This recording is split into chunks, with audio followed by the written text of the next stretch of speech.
Everyone, welcome back to our online nursing platform. कैसे हो आप सब लोग? आई होप आप अच्छे ही होंगे।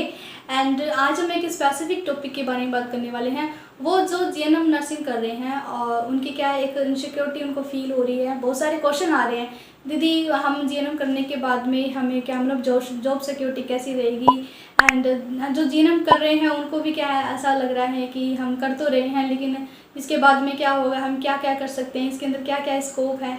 तो आज हम स्पेसिफिक यहाँ पे यही बात करने वाले हैं। ओके, तो देखो फर्स्ट ऑफ ऑल तो मैं आपको बता देती हूँ कि जीएनएम क्या होता है। जीएनएम एक 3 ईयर का डिप्लोमा कोर्स होता है जिसके अंदर 6 मंथ की इंटर्नशिप है वो शामिल है। ओके, एंड देखो इसका क्या है, जीएनएम वो अलग अलग स्टेट में अलग अलग वेरी करता है। दैट्स मीन कुछ स्टेट्स ऐसे हैं जहाँ पे क्या है, जीएनएम के लिए मतलब जीएनएम में एडमिशन लेने के लिए आपको एंट्रेंस एग्जाम देना होता है। एंड कुछ स्टेट ऐसे होते हैं जहाँ पे आपको क्या है, जैसे कि आपके 12th में कितने मार्क्स आ रहे हैं, है ना, 12th के आपकी कितनी परसेंटेज है और आपकी कौन सी स्ट्रीम है ना, उसको प्रायोरिटी देकर और आपकी जो कट ऑफ है वो डिटेक्ट की जाती है और उसी के आधार पर आपको क्या है एडमिशन मिलता है। ओके, जैसे राजस्थान है तो राजस्थान में क्या है, अभी इसकी कोई एंट्रेंस एग्जाम नहीं हो रही। आपको सिर्फ क्या करना होता है कि आप वहाँ पे क्या, एक तो साइंस वाले स्टूडेंट को प्रायोरिटी दी जाती है, दैट्स मीन बायोलॉजी के। एंड आपके 12th में कितने परसेंटेज मिल रहे हैं, कैटेगरी के अकॉर्डिंग आपकी कट ऑफ है वो डिटेक्ट हो जाती है और ऐसे ही आपको एडमिशन मिलता है। लेकिन कुछ स्टेट्स में इसका एंट्रेंस एग्जाम लगता है। ओके, और पहले लोग ना बीएससी नर्सिंग को इतना प्रीफर नहीं करते थे जितना जीएनएम को करते थे। आप किसी भी हॉस्पिटल में जाओगे, गवर्नमेंट हॉस्पिटल हो या फिर प्राइवेट हॉस्पिटल में हो, आप देखोगे ना वहाँ पे जो पुराना स्टाफ है उन सब में लगभग आपको 80% जो स्टाफ दिखेंगे ना वो सारे जीएनएम किए हुए हैं। दैट्स मीन पहले जीएनएम बहुत लोग करते थे। अभी क्या इसका क्रेज है वो कम हो गया है। अभी स्टूडेंट है वो बीएससी नर्सिंग को ज़्यादा प्रीफर करते हैं, बाकी पहले जीएनएम है वो बहुत लोगों ने किया हुआ है। ओके, और अब हम बात कर लेते हैं, अभी हमने क्लिनिकल एरिया की बात करी है और क्लिनिकल एरिया के बाद में हम टीचिंग एरिया में बात कर लेते हैं। तो टीचिंग एरिया में भी क्या है, जो जीएनएम है वो बहुत सारे काम करते हैं। जैसे आप कोचिंग में जाओगे, अगर आपने मतलब नर्सिंग करके आप जब कोचिंग में जाओगे, अपनी जो भी आगे आने वाली जितनी भी वैकेंसीज है उनके लिए आप कोचिंग करोगे, ठीक है। तो कोचिंग में भी आपको कुछ जो टीचर्स है वो ऐसे मिलेंगे जिन्होंने जीएनएम कर रखी है। ओके, एंड अगर आप कॉलेज में पढ़ रहे हो, ओके, तो कॉलेज में भी कुछ टीचर्स ऐसे हैं जिन्होंने जीएनएम ही कर रखी है।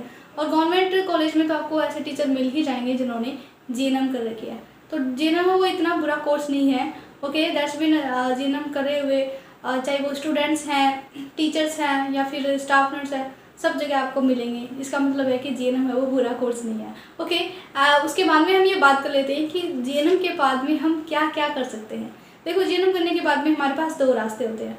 एक तो हम क्या करेंगे, जॉब कर सकते हैं, एंड दूसरा हम क्या करेंगे, हम स्टडी कर सकते हैं। ओके, स्टडी के लिए मान लो कि आपने जीएनएम कर लिया तो उसके बाद में आप हायर स्टडी करना चाहते हो तो उसके बाद में आप पोस्ट बेसिक बीएससी नर्सिंग कर सकते हो। पोस्ट बेसिक बीएससी नर्सिंग है वो बीएससी नर्सिंग के इक्विवेलेंट कोर्स है, ठीक है। दैट्स मीन बीएससी नर्सिंग, ये पोस्ट बेसिक बीएससी नर्सिंग करने के बाद में आप बीएससी नर्सिंग के इक्वल हो जाते हो। दैट्स मीन अब आपके पास डिग्री आ चुकी है, आप बीएससी नर्सिंग स्टूडेंट के इक्वल हो।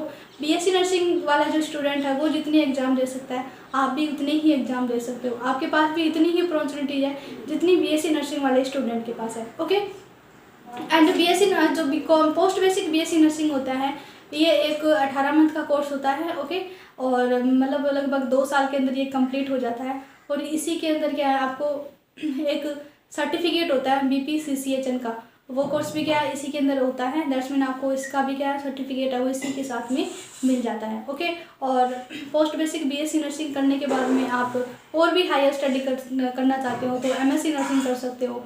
एमएससी नर्सिंग करके आप टीचिंग एरिया में जा सकते हो। अगर आपको रिसर्च एरिया में जाना है तो आप पीएचडी कर सकते हो।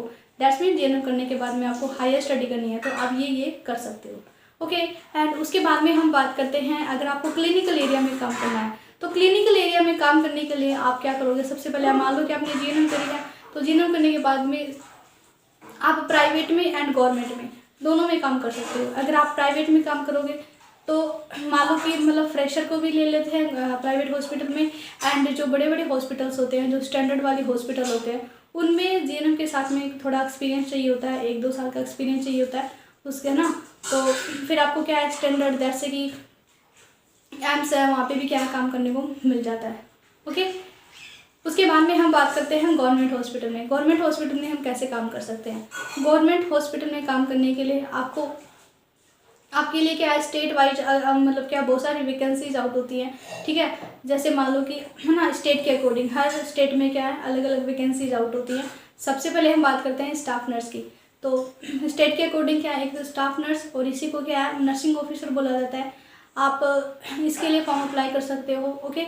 और ये जो staff nurse and nursing officer है, इसमें किसी भी टाइप का कोई भी एक्सपीरियंस करना की ज़रूरत नहीं होती, सीधे क्या है जीएनएम फ्रेशर इसके अंदर अप्लाई कर सकता है। उसके बाद में एक गवर्नमेंट जॉब होती है सीएचओ, इसको बोलते हैं कम्युनिटी हेल्थ ऑफिसर, ठीक है। इसमें भी जीएनएम है वो फ्रेशर अप्लाई कर सकता है, और जो बीएससी नर्सिंग वाले भी कर सकते हैं, ओके। एंड लेकिन अभी तो क्या हो रहा है, राजस्थान के अंदर इसकी मतलब इसका ऐसा सिस्टम है कि जीएनएम फ्रेशर इसके अंदर अप्लाई कर सकता है। बट आने वाले टाइम में क्या है, जीएनएम के साथ में जो बीपीसीसीएचएन का कोर्स है वो भी इसके अंदर इंक्लूड होगा। दैट्स मीन जिसने जीएनएम करी है और बीपीसीसीएचएन का कोर्स कर रखा है, जिसके पास इसका सर्टिफिकेट है, वो ही क्या है सीएचओ के लिए अप्लाई कर सकता है, ओके। एंड उसके बाद में हम बात कर लेते हैं अलग अलग एरिया में। एमएनएस आर्मी में भी क्या है जीएनएम है वो अप्लाई कर सकते हैं, नॉर्थ सेट में भी जीएनएम अप्लाई कर सकते हैं, आरआरबी में भी जीएनएम अप्लाई कर सकते हैं, एंड ईएसआईसी में भी जीएनएम अप्लाई कर सकते हैं, केजीएमयू में जीएनएम है वो अप्लाई कर सकते हैं, जीएमसीएस में जीएनएम अप्लाई कर सकते हैं। एंड मतलब ऐसे बहुत सारे कोर्सेज जो वैकेंसीज है उनके अंदर क्या है जीएनएम वो अप्लाई कर सकते हैं। लेकिन इनमें मतलब क्या है, कुछ ये जो ऑटोनोमस बॉडीज होती हैं, है ना, जैसे कि नॉर्थ सेट है, तो नॉर्थ सेट में आपको अप्लाई करने के लिए जीएनएम के बाद में आपको या तो 2 साल का एक्सपीरियंस चाहिए होता है ना, और एक्सपीरियंस भी 50 बेडेड हॉस्पिटल जो कि स्टैंडर्ड हॉस्पिटल है ना, उन्हीं से आपको क्या है 2 साल का एक्सपीरियंस है वो कंप्लीट करना होता है। या फिर आप पोस्ट बेसिक बीएससी नर्सिंग कर सकते हो, ठीक है। अगर आपने ये कर रखा है तो आप नॉर्थ सेट के लिए अप्लाई कर सकते हो, ओके।